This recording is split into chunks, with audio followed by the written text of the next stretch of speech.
우리에게 주시는 말씀은 사무엘하 14장 1절부터 11절의 말씀입니다. 사무엘하 14장 1절부터 14절의 말씀입니다. 제가 먼저 읽고 우리 성도님들 교독하는 순서로 하고 마지막 11절 함께 읽겠습니다. 제가 먼저 읽습니다.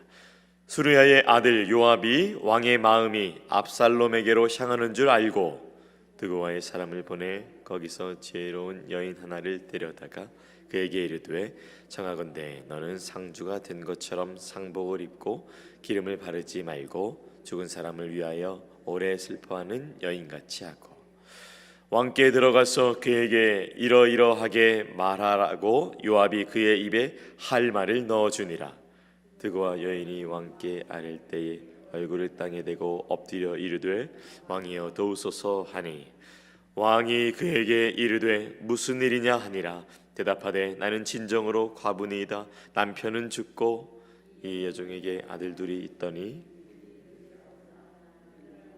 사람이 아무도 없으므로 한 아이가 다른 아이를 쳐 죽인지라. 온 족속이 일어나서 당신의 여종 나를 핍박하여 말하기를 그의 동생을 쳐 죽인 자를 내놓으라. 우리가 그의 동생 죽인 죄를 갚아 그를 죽여 상속자 될 것까지 끊겠노라 하오니 그러한즉 그들이 내게 남아있는 숯불을 꺼내 내 남편의 이름과 씨를 세상에 남겨두지 아니하겠나이다 하니 왕이 여인에게 이르되 내 집으로 가라. 내가 너를 위하여 명령을 내리리라 하는지라. 드고와 여인이 왕께 아뢰되 내 주 왕이여 그 죄는 나와 내 아버지의 집으로 돌릴 것이니 왕과 왕위는 허물이 없으리이다. 왕이 이르되 누구든지 내게 말하는 자를 내게로 데려오라.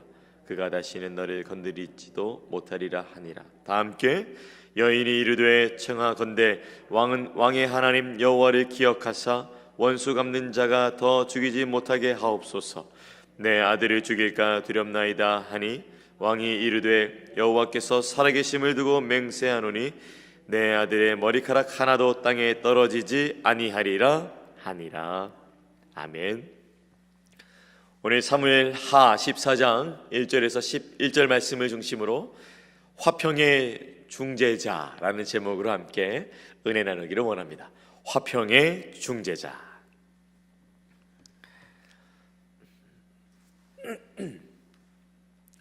우리 성도님들은 중국집에 가시면 어떤 음식을 시키세요? 네. 최근에 중국집에 간 적이 있는데 저는 어김없이 또 고민을 하게 되었습니다. 이제 이 정도 됐으면 이제 고민 안 하고 뭔가 하나 바로 고를만 한데 늘 짜장인가 짬뽕인가 고민하게 되었습니다. 둘 중에 하나를 골라야 되는 상황 속에서 이걸 먹으면 이 맛을 못 느낄 것 같고 또 이걸 먹으면 또 이 맛을 못 느낄 것 같고 그래서 또 어떤 분들은 볶음밥을 시켜서 이제 국물로 짬뽕 국물이 나오는 곳에서는 둘 다 짜장밥과 짜장볶음밥과 짬뽕 둘 다 이제 채우려는 분들도 있기도 합니다. 둘 중에 어느 것도 선택하기 참 어려울 때 우린 딜레마에 빠졌다라고 말하는데요. 오늘 본문 말씀에 이러지도 못하고 저러지도 못하는 한 사람이 등장합니다. 다윗입니다. 하나님 앞에서 하나님을 뭐라고 하고 하나님을 대적하고 하나님의 이름을 공격하는 자에게는 다윗이 망설임이 없는데 이 자녀의 문제가 들어가니까 사람의 문제가 들어가니까 이 다윗이 사랑하는 사람들의 이야기들이 문제가 되니까 다윗이 이러지도 못하고 저러지도 못하는 어려운 일에 놓여져 있습니다. 사실 다윗에게는 처참한 상황이 일어났었죠. 다윗의 아들 암논이 또 이복 누이인 다말을 동의 없이 동침한 사건이 일어났고 이것에 화가 난 압살롬이 암논을 초대하는 척하면서 죽이게 되었습니다. 이 사실을 알았던 다윗은 화만 낼 뿐이지 아무것도 하지 못했습니다. 공의로 판단해야 될 것이 공의로 판단되지 않아서 압살롬이 사적으로 그것을 판단했고 심판했고 복수했습니다. 그리고 압살롬은 암논을 죽이고 멀리 떠났습니다. 그리고 어느새 3년이 흘렀습니다. 3년이 흘렀습니다. 그래도 압살롬이 다윗의 자녀입니다. 아들입니다. 이 다윗이 압살롬을 분노했던 것들이 이제 시간이 지나니까 이 마음속에 뜨거웠던 분노가 이제 가라앉기 시작합니다. 아들이 그립습니다. 오늘 다윗을 돕는 사람이 있는데요, 그 아들이 그리워하는 그 다윗을 돕는 사람, 바로 다윗의 군대 장관 요압입니다. 저는 오늘 이 요압의 행동을 통해서 함께 은혜를 나누기 원하는데요, 오늘 말씀을 통해서 또한 저와 여러분에게 우리가 하나님 안에서 어떠한 자가 되기 원하는지 또한 깊이 또 귀하게 나누는 시간이 되기를 원합니다. 저는 첫 번째 아침 묵상으로 1절과 3절 말씀을 통해서 마음을 살피는 중재자가 되어 주십시오 라는 것을 깨닫게 되었습니다. 마음을 살피는 중재자가 되어 주십시오. 요압은 다윗의 누이의 아들입니다. 이 요압 군대 장관이 누나의 아들입니다. 어떻게 보면 다윗의 조카인 셈이죠. 요압은 다윗의 가장 유명한 용사 중에 한 명으로서 다윗의 그 마음에 믿음이 가는 사람이었습니다. 다윗은 압살롬이 암논을 죽이고 도망간 지 3년 정도가 지난 그 시점에 이제 암논에 대한 슬픔은 잊혀지고, 그리고 압살롬에 대한 분노가 사그러들었을 때 이제 어떻게 합니까? 요압이 움직이기 시작합니다. 다윗의 마음을 눈치챈 것입니다. 다윗이 3년 동안 압살롬으로 인해서 그리고 죽은 암논으로 인하여서 괴로워할 때 다윗 옆에서 어떻게 하면 도와줄 수 있을까? 어떻게 하면 왕이 항상 저렇게 슬픔을 안고, 우리 왕이 항상 저렇게 하나님 앞에 분노를 갖고 예배의 자리에 서게 되는데, 제사의 자리에 서게 되는데 어떻게 하면 내가 신하로서 도울 수 있을까? 요압이 많이 고민했던 것 같습니다. 여러분, 어떻게 주변에 그 사람이 하나님 앞에 나아가는 문제를 좀 해결해 줄 수 있도록 그 상대방의 마음을 헤아려 보거나 이렇게 살펴보려고 한 적이 있으세요? 특별히 사람과 사람과의 마음에서 상처를 입고, 또 신앙생활 하다가 교인과 교인 간에, 또 목회자와 성도 간에, 성도와 목회자 간에, 또 목회자와 목회자 간에 여러 방면으로 우리는 사람과 사람으로 인하여서 때로는 슬픔을 맞이하기도 하고 또 분노를 맞이하기도 합니다. 그런데 오늘 다윗이 꼭 본문에 쓰여져 있지는 않지만 다윗은 예배를 즐거워하고 찬양을 즐거워하고 기도를 즐거워하고 늘 하나님 앞에 나아가는 것을 기뻐했던 자였잖아요. 근데 3년 동안이 정리되지 않은 마음 가운데 나아가는 걸 이 요압이 지켜보고 있으니 얼마나 안타깝겠습니까? 어렸을 때부터 다윗이 하나님 앞에 어떤 사람인지 알고 있는데, 다윗이 슬픔으로 인하여서, 이 분노로 인하여서 더 이상은 있어서는 안 되겠다. 이분이 좀 하나님 앞에 잘 설 수 있도록 내가 뭘 할 수 있을까? 요압이 다윗을, 그 마음을 살펴보기 시작했습니다. 그리고 요압이 고민에서만 그치지 않고, 생각에서만 그치지 않고 발을 옮겨서 행동으로 이제 옮기기 시작합니다. 어떻게 옮기냐고요? 바로 드고아에서 지혜로운 여인을 섭외합니다. 이 지혜로운 여인이 요압에게 캐스팅된 것입니다. 다윗을 위해서, 다윗의 회복을 위해서 다윗이 하나님께 나아갈 수 있도록 캐스팅이 된 것이죠. 드고아는 예루살렘에서 남쪽으로 약 15km 정도의 위치에 있는 고지였습니다. 뿐만 아니라 그 여인이 다윗에게 어떤 말을 해야 될지 오늘 성경에 의하면 참 감성적으로 표현했습니다. 그 할 말을 입에 넣어줬다, 이렇게 얘기하면서 그 여인이 지혜롭지만 요압이 또 기도하면서 고민하면서 생각했던 것들의 의도에서 벗어나지 않게 이 지혜로운 여인에게 또 요압의 지혜를 더하여서 지혜가 지혜를 만나서 이 다윗을 살리려고 지금 애쓰고 있습니다. 요압이 어떻게 이렇게 계획하고 행동할 수 있었을까요? 바로 한 가지, 다윗의 마음을 살폈기 때문입니다. 그리고 다윗이 어떤 자였습니까? 하나님 앞에 늘 마음을 다해, 힘을 다해, 뜻을 다해서 나아갔던 사람인데, 그것을 회복시키기 위해서 하나님께서는 요압을 움직이신 것이죠.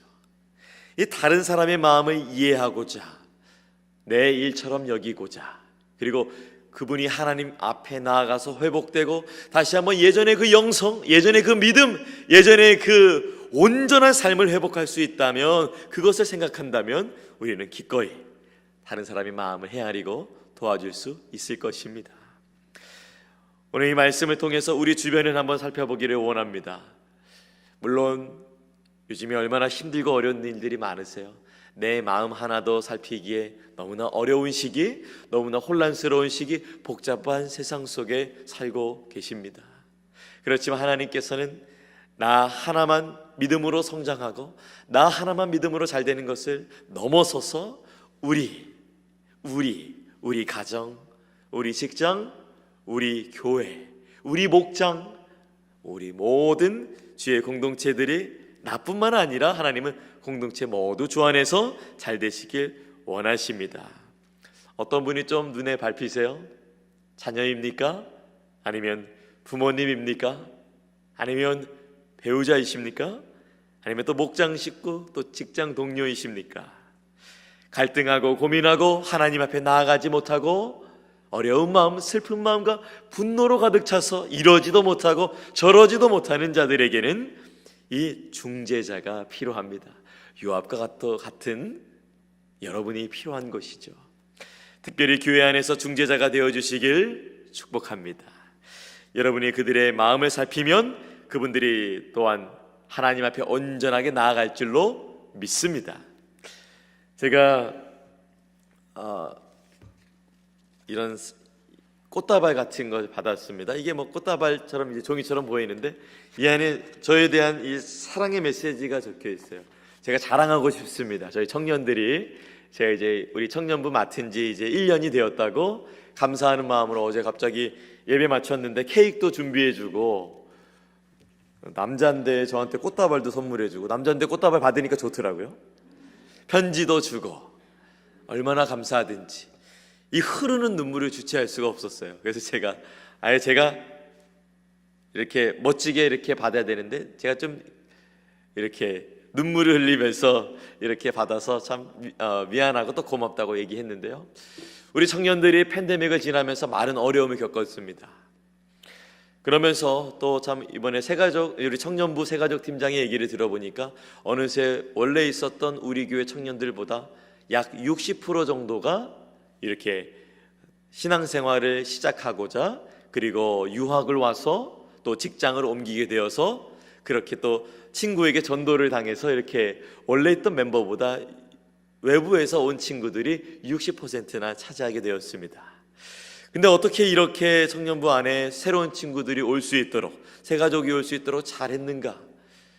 제가 기도하면서 1년 동안 어떻게 이런 일이 있었는가 살펴보니까 우리 기존에 있었던 청년들이, 원래 있었던 멤버들이 원래 멤버들과 이 새가족들 간의 중재자가 되어준 것입니다. 이 사랑의 마음을 느끼니까 우리 새가족 청년들이 잘 정착해서 오늘날에 이르기까지 귀한 부흥을 주신 줄 믿습니다. 청년부도 중재의 기쁨을 누리고 있습니다. 사랑하는 여러분, 중재의 기쁨을 누리는 여러분의 삶이 되시기를 축복합니다. 저는 두 번째 아침 묵상으로 4절과 7절 말씀을 중심으로 마음을 살피는 중재자가 되어주십시오 라는 것을 묵상하게 되었습니다. 여러 가지를 살필 수 있지만 오늘 요압이 다윗의 마음을 살폈다고 되어 있고요, 그 마음을 살핀 요압의 전략이 4절부터 7절까지 나타나게 됩니다. 특별히 요압이 드고와 여인에게 할 말을 넣어줬는데요, 또 비유를 통해서 이야기를 구성했습니다. 여인은 자신의 아들 둘이 싸우다가 한 명이 죽게 되었고, 그러자 그의 친척이 죽인 또 여러 가지 그 죽인 자를 심판하겠다며, 그의 동료들이 심판하겠다며, 그의 주변인 사람들이 심판하겠다며 말을 했다는 것이죠. 그렇게 되면 이 여인의 남편의 대가 끊기게 되는데 이 여인에게도 비극이 되지 않겠습니까? 실제로 있었던 일이 아니라 요압이 이러한 비유로 다윗에게 연기를 좀 해달라 라는 마음에 이렇게 했습니다. 이 방법은 나단 선지자도 사용했던 방법이죠. 그 비유를 통해서 이야기를 했죠. 요압이 이 비유를 통해서 다윗이 압살롬을 거둘 수 있도록 지금 요압이 화평의 중재자가 되어주고 있습니다. 마음을 살피고 그 중재자가 되어주고 있습니다. 내 뜻대로, 내 생각대로, 내가 보기에 당신이 생각할 때는 그게 맞는지 모르겠지만 내가 생각할 때는 이런 식으로 해야 되는데요로 접근하는 것이 아니라 다윗의 마음을 먼저 살피고 거기에 맞는 것을 생각해내어서 이 지혜로운 여인도 섭외하고 지혜로운 말도 넣어주고 또한 어떻게 이 다윗 왕을 회복시킬지 요압이 애쓰고 있습니다. 어쩌면 요압이 사촌이기 때문에 다윗에게 직접적으로 왜 그러시냐고 3년간 지켜봤는데 너무 실망스럽다고 그 율법서를 보라고 그것이 바로 하나님의 왕이 할 태도이냐고 직접적으로 좀 따끔하게 얘기해 줄 수 있었지만 오늘 요압이 3년간 지켜보면서 돌려서 사랑으로 설명적으로 작전을 잘 펼치고 얼마나 조심스러웠겠습니까? 그것을 이 요압이 고민하면서 만든 이야기를 가지고 이 다윗 왕을 돕고 있습니다. 이 요압의 지혜로운 것이 다윗의 내부의 갈등을 멈추도록 도왔고 다윗과 압살롬 사이를 중재하도록 노력하고 있습니다. 요압이 느리지만 3년을 고민하며 선택하여서 이것을 중재했습니다. 먼저 마음을 살피고 중재했다는 것을 기억하시기 바랍니다. 여기 중재를 위해서 3년이 아니라 400년을 고민하고 계획하시고 인도하신 분이 계시죠? 바로 하나님이십니다. 이 말라기 이후에 400년 동안 침묵하셨던 것이 아무것도 안 하신 것이 아니라 예수님이 오게 하시기 위하여서 그 계보를 이어가고 묵묵히 그 계획을 펼치신 아버지 하나님, 그리고 하나님과 죄인인 우리 사이를 중재하신 예수님을 이 땅에 보내주셨습니다. 갈보리 언덕에서 피 흘려 몸께 들여 죽으셨기 때문에, 그리고 부활하셨기 때문에 우리가 예수님을 통하여서 하나님께 나아갈 수 있는 것이죠. 예수님이 하나님과 우리의 중재자가 되어 주셨습니다. 우리도 예수님 닮아 그 중재자의 삶을 사는 여러분 되시기를 축복합니다. 하나님은 오늘 본문을 통해 여러분이 중재자가 되기를 바라십니다. 은혜로 구원하신 주님을 위해 가정의 중재자, 직장의 중재자, 교회의 중재자가 되기를 원하십니다. 우리 또한 또 어느 곳에 가든지 그 제가 말씀드린 그 영역을 넘어서서 우리의 발걸음이 닿는 곳, 또 우리의 전화할 때 우리의 목소리가 또한 닿는 곳까지 우리가 화평의 중재자가 되어야 될 줄로 믿습니다. 하나님의 마음의 고통 중에 있는 분들 마음은 살펴주시고, 하나님 신앙생활하다가 또 분노에 가득한 분들이 있다면 그분들을 위해서 하나님과 그분 사이의 중재자가 되어주시고, 갈등이 있는 곳에 화평의 중재자의 삶을 사는 여러분의 삶이 되시기를 예수님의 이름으로 축원합니다. 기도하겠습니다. 하나님, 본문을 통해서 많은 것들을 얻어낼 수 있었지만 오늘 특별히 요압에 집중하였습니다. 요압이 다윗 왕을 어떻게 회복시키기 위해서 중재하였는가 많이 애썼습니다, 주님. 그런데 먼저 이 요압이 마음을 살폈습니다. 그리고 화평의 중재자가 되기 위해 노력했습니다. 오늘은 어쩌면 우리에게 그토록 믿음의 영감을 주고 믿음의 도전을 줬었던 다윗보다는 요압을 통해서 많은 것들을 알게 하셨습니다. 우리 또한 화평의 중재자, 마음을 살피는 중재자가 될 수 있도록 지혜의 영이신 하나님의 영이신 성령님, 우리의 마음과 생각과 모든 것을 주관하여 주시옵소서. 우리 사랑하는 성도님들 화평의 중재자 될 수 있도록 도와주시고, 슬픔이 있는 자와 하나님을 연결시키는 그 브릿지 될 수 있도록 도와주시고, 그리고 분노가 가득한 자를 하나님과 연결시킬 수 있도록 우리 성도님들 귀하게 사용되어지는 하루 한 주 되게 하여 주시옵소서. 그럴 때 우리 주님 영광 받으시고 하나님께서 놀라우신 일들을 행하실 것입니다. 우리 마음 가운데는 기쁨이 회복되고 감사가 넘쳐나며 하나님 사랑하는 마음이 넘쳐날 것입니다. 성도님들의 삶 가운데 중재의 삶으로 역사하여 주시옵소서. 감사드리며 귀하신 예수님의 이름으로 기도합니다. 아멘.